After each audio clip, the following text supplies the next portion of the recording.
The issue of race is something that runs through the fabric of our society.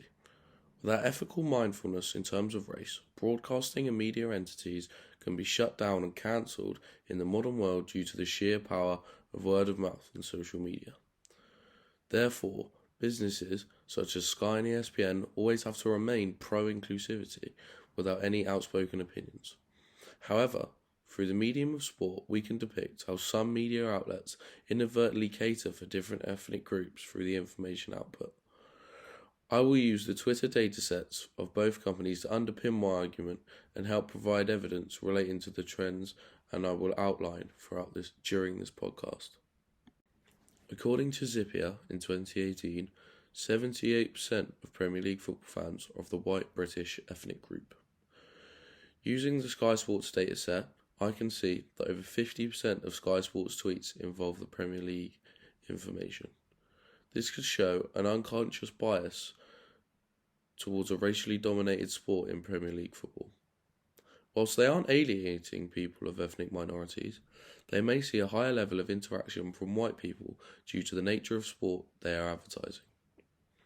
This, therefore, highlights an innocent and unconscious bias towards an ethnic group by Sky. Purely, though, it is developed because of the demand and interest of a certain sport in this country. ESPN have a similar proposition with the NBA in the USA. Basketball is the number 2 most participated and watched sport in America, according to Wolfgang in 2022. This graph by Statista in 2022 suggests also that the NBA and basketball is popular amongst the African American community. 40% of avid NBA fans are black, according to the graph, and the league's top teams are dominated by people of ethnic minority. This could explain why it's so popular. People from the same background as the players may find a relatability to the players and can use them as role models and heroes to aspire towards. During the NBA season, ESPN's Twitter is dominated by snippets of information regarding the NBA. Using a section of the data set as a consensus, the dataset highlighted to me that over 33% of tweets are topical to the NBA league. This once again shows an unconscious bias towards a certain ethnic group. Like Sky, they have an unconscious bias with certain sports due to the nature of the fan base. The only changes one may notice is the player images. They use slightly more geared towards their target market in terms of background and stature within the game.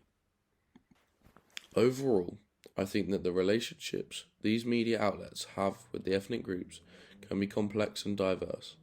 However, I do also agree that race and ethnicity does also halt one's ability to interact with the sport through media and broadcasting. In these times, individuality and diversity are promoted and celebrated. Opportunities to get involved in sport, such as football and basketball, are rife without any agendas. It just seems that there are natural bias and popularity increases amongst different races and different sports. The job of the sport media company is to promote and report these sports, so have to acknowledge the target audience to a degree.